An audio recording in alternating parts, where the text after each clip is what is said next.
গর্ভবতী মায়েদের সবচেয়ে বেশি আগ্রহ থাকে যে বিষয়টি নিয়ে, তা হচ্ছে গর্ভের সন্তানটি ছেলে হবে নাকি মেয়ে হবে। এই বিষয়টি নিয়ে জল্পনা কল্পনার কোনো শেষ থাকে না। গর্ভকালীন বয়স যত বাড়তে থাকে ততই গর্ভবতী মায়েদের এই বিষয়টি নিয়ে জানার আগ্রহ বাড়তে থাকে। কাজেই গর্ভবতী মায়েরা বিভিন্নভাবে জানতে চায় তাদের গর্ভে ছেলে সন্তান রয়েছে না মেয়ে সন্তান রয়েছে। গর্ভের সন্তান ছেলে না মেয়ে তা জানার সর্বোত্তম মাধ্যম হচ্ছে আল্ট্রাসোনোগ্রাফি। তবে আল্ট্রাসাউন্ডের মাধ্যমে ছেলে না মেয়ে হবে তা জানার জন্য 20 থেকে 22 সপ্তাহ অপেক্ষা করতে হয়। কিন্তু অনেক সময় দেখা যায় ডাক্তার সাহেবগণ বিভিন্ন কারণে বলতে চান না আপনার গর্ভে ছেলে সন্তান রয়েছে না মেয়ে সন্তান রয়েছে।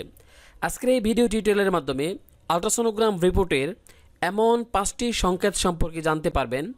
এই 5টি সংকেতের যে কোনো একটি সংকেত যদি আপনার আল্ট্রাসোনোগ্রাম রিপোর্টের সাথে মিলে যায় তাহলে প্রায় নিশ্চিত হতে পারবেন আপনার গর্ভে ছেলে সন্তান রয়েছে নাকি মেয়ে সন্তান রয়েছে। না টেনে পুরো ভিডিওটি দেখুন এবং সহজেই জেনে নিন আপনার গর্ভে পুত্র সন্তান রয়েছে নাকি কন্যা সন্তান রয়েছে। পুরো আল্ট্রাসাউন্ড রিপোর্ট তন্ন তন্ন করে খুঁজলেন, কিন্তু এমন একটি চিহ্ন বা সংকেত আপনি খুঁজে পাননি যা দেখে আপনি বুঝতে পারবেন আপনার গর্ভের সন্তানটি ছেলে নাকি মেয়ে হতে চলেছে। আল্ট্রাসাউন্ড রিপোর্টের কোন সাইনটি দেখে আপনি বুঝতে পারবেন গর্ভের সন্তানটি ছেলে নাকি মেয়ে। হার্টবিট কত হলে বুঝতে পারবেন আপনার গর্ভের সন্তানটি ছেলে নাকি মেয়ে ইত্যাদি সম্পর্কে বিস্তারিত জানতে পারবেন আজকের এই ভিডিও টিউটোরিয়ালে। না টেনে পুরো ভিডিওটি দেখুন, ইনশাল্লাহ আল্ট্রাসাউন্ড রিপোর্টের অনেক গুরুত্বপূর্ণ তথ্য পাবেন আজকের এই ভিডিও টিউটোরিয়ালে। পুরো গর্ভাবস্থা জুড়ে আপনাকে মোটামুটি 3 থেকে 4টি আল্ট্রাসাউন্ড করার প্রয়োজন পড়তে পারে। তবে 20 সপ্তাহ পূর্বে আপনি যে সমস্ত আল্ট্রাসাউন্ড করবেন সেগুলোর মাধ্যমে গর্ভের সন্তান ছেলে না মেয়ে তা জানতে পারবেন না, কারণ সে সময় সন্তানের লিঙ্গ ভালোভাবে বিকশিত হয় না। 20 সপ্তাহ পর আল্ট্রাসাউন্ড করলে খুব সহজেই শনাক্ত করা যাবে গর্ভের সন্তানটি ছেলে না মেয়ে। অনেকেই মনে করে থাকেন গর্ভের বাচ্চার হার্টবিট যদি প্রতি মিনিটে 140 বিটের মধ্যে থাকে তাহলে গর্ভের সন্তানটি ছেলে। তবে গর্ভাবস্থার প্রথম দিকে প্রায় প্রতিটি বাচ্চারই হার্টবিট বেশি থাকে। মোটামুটি 2 থেকে 3 ট্রাইমেস্টারে বাচ্চার হার্টবিট একটি নর্মাল রেটে চলে আসে। আর এ সময় 2-3টি আল্ট্রাসোনোগ্রাম রিপোর্ট অ্যানালাইসিস করে আপনি নিজেই বুঝতে পারবেন আপনার গর্ভের সন্তানটি ছেলে নাকি মেয়ে হতে চলেছে। তাছাড়া অনেকেই বলে থাকেন মায়ের পেটে যদি পুত্র সন্তান থাকে তাহলে মায়ের ব্লাড প্রেশার তুলনামূলকভাবে একটু বেশি থাকে, আর পুত্র সন্তানের ডেলিভারির সময়ও ব্লাড প্রেশার একটু বেশি থাকতে দেখা যায়। তাছাড়া কন্যা সন্তানের মায়ের ব্লাড প্রেশার একটু কম থাকে। এগুলো প্রচলিত ধারণা, এগুলোর বৈজ্ঞানিক কোনো ভিত্তি নেই। তবে অনেক ক্ষেত্রেই দেখা যায় উল্লেখিত ধারণাগুলো অনেক মায়েদের ক্ষেত্রে মিলে যায়। গর্ভের সন্তানটি ছেলে নাকি মেয়ে তা সাধারণত আল্ট্রাসাউন্ড রিপোর্টে স্পষ্ট ভাষায় লেখা থাকে না।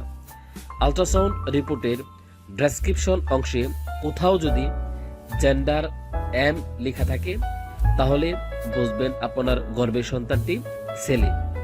আর যদি আল্ট্রাসাউন্ড রিপোর্টের ডেসক্রিপশন অংশে জেন্ডার এফ লেখা থাকে তাহলে বুঝবেন আপনার গর্ভের সন্তানটি মেয়ে।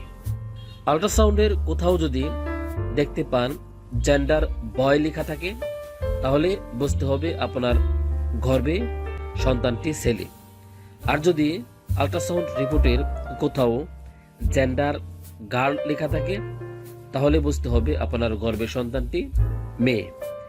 এ সমস্ত স্বাভাবিক চিহ্ন ছাড়াও অনেক সময় বিশেষ একটি সাইন ব্যবহার করা হয় যা আসলে মেল কিংবা ফিমেল তা পরিপূর্ণভাবে নির্দেশ করে থাকে। যারা সোনোলজিস্ট তারা এই সাইনটি দিয়ে থাকে যাতে করে ডাক্তার সাহেবগণ সহজেই বুঝতে পারেন আপনার গর্ভে ছেলে সন্তান রয়েছে না মেয়ে সন্তান রয়েছে। আল্ট্রাসাউন্ড রিপোর্টের কোনো এক কোণে যদি আপনি এই চিহ্নটি দেখতে পান, তাহলে আপনি ধরে নেবেন আপনার গর্ভে পুত্র সন্তান রয়েছে। সাধারণত এই চিহ্নটির মাধ্যমে ছেলে সন্তানকে বোঝানো হয়। যদি আপনারা আল্ট্রাসাউন্ড রিপোর্টের কোনো এক কোণে এরকম একটি চিহ্ন দেখতে পান, তাহলে বুঝতে হবে আপনার গর্ভে কন্যা সন্তান রয়েছে। সাধারণত এই চিহ্নটির মাধ্যমে কন্যা সন্তানকে বোঝানো হয়। এগুলো হচ্ছে সাংকেতিক চিহ্ন, যার মাধ্যমে সোনোলজিস্ট এবং ডাক্তারগণ বুঝতে পারেন গর্ভের সন্তানটি ছেলে নাকি মেয়ে। যারা 20 সপ্তাহের কম বয়সে আল্ট্রাসাউন্ড করেন, তারা কিন্তু এই ধরনের চিহ্ন খুঁজে পাবেন না, কারণ এ সময়ে গর্ভের সন্তান ছেলে না মেয়ে তা সোনোলজিস্টও বুঝতে পারেন না।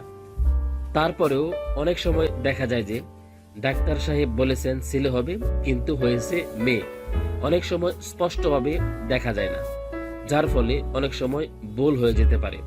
তাছাড়া বেশিরভাগ ক্ষেত্রে দেখা যায় যে গর্ভের সন্তান ছেলে না মেয়ে সে সম্পর্কে কোনো কিছু লেখাও থাকে না, আবার কোনো চিহ্নও দেওয়া থাকে না। সেক্ষেত্রে পরবর্তীতে যখন আল্ট্রাসাউন্ড করাতে যাবেন, তখন সোনোলজিস্টের কাছ থেকে জেনে নেবেন গর্ভের সন্তান ছেলে নাকি মেয়ে, কারণ সোনোলজিস্ট আল্ট্রাসাউন্ডের মাধ্যমে সহজেই বুঝতে পারেন গর্ভের সন্তানটি ছেলে নাকি মেয়ে। যদি আল্ট্রাসাউন্ড রিপোর্টে কোনো সংকেত বা চিহ্ন দেওয়া না থাকে, তাহলে ডাক্তারকে শতবার জিজ্ঞেস করলেও বুঝতে পারবেন না বা বলতে পারবেন না গর্ভের সন্তানটি ছেলে নাকি মেয়ে। তো সবশেষে একটি কথা না বললেই নয়, গর্ভের সন্তান ছেলে কিংবা মেয়ে যাই হোক না কেন, আল্লাহ রাব্বুল আলামিনের কাছে শুকরিয়া আদায় করতে হবে এবং সবসময় আল্লাহ রাব্বুল আলামিনের কাছে সুস্থ, সুন্দর, স্বাভাবিক সন্তান চাইতে হবে। সকলেই ভালো থাকুন, সুস্থ থাকুন, নিরাপদে থাকুন। আল্লাহ হাফেজ।